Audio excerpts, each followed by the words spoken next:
obtain in this video, we are going to obtain the total derivative of a function using Gaussian derivative.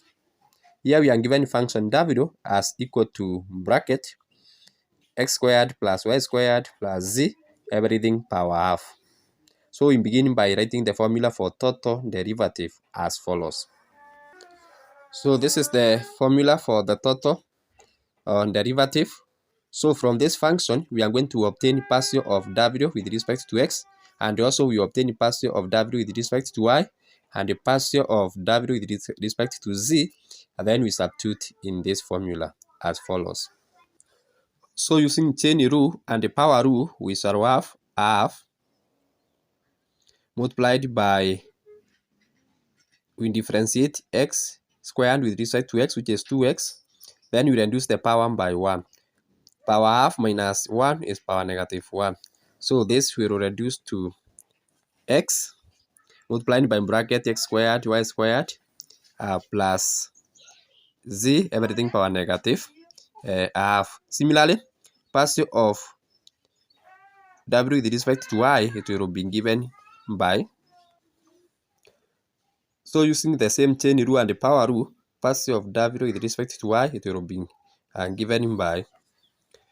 given by y bracket x squared plus y squared plus z squared, everything power negative half. Also, partial of w with respect to z, it will be given by this part here, because when we differentiate z with respect to z, it will be 1. So that is what we obtain. Then we substitute partial of w with respect to x and the partial of w with respect to y together with the partial of w with respect to z in this equation here, so that you obtain our total derivative as follows of the given function. Remember, if you want, you can substitute the denominator with w, so that we have, so we can simplify our total derivative as follows. Root x squared plus y squared plus z is equal to w. So substituting, we will have that, and that is the total derivative of the given function. We also consider this other function.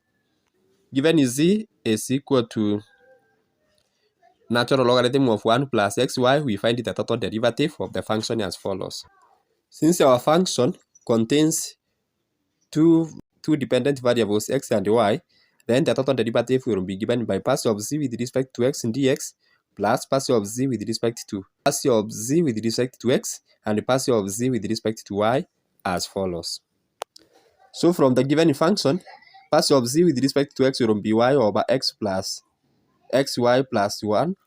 Partial of z with respect to y will be x over xy plus 1. Then we substitute those results here, so that you obtain our final value. Remember, when we are differentiating logarithmic function, you take 1 over that, then you differentiate the given function. So our total derivative of the given function becomes y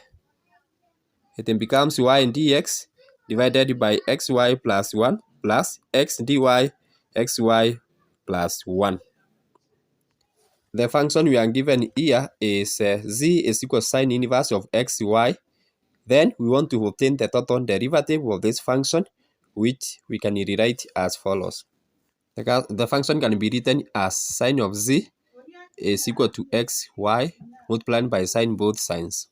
So our total derivative will be dz is equal to dz of x dx plus dz dy. So first of all, we begin by obtaining dz of this function. So differentiating this function with respect to x, sine differentiated with respect to x will be cos z dz dx, which is equal to y when you differentiate x with respect to x. So dz dx will be equal. So it will be dz dx is equal to y over cos z. Cos z can be written as z, which is given that way. Then you obtain dz over dy.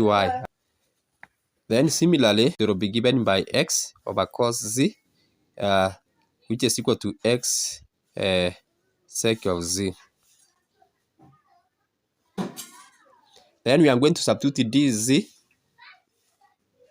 with respect to x and this with respect to y in this formula so that you obtain our result as follows. Our total derivative of the given function, remember our function was z.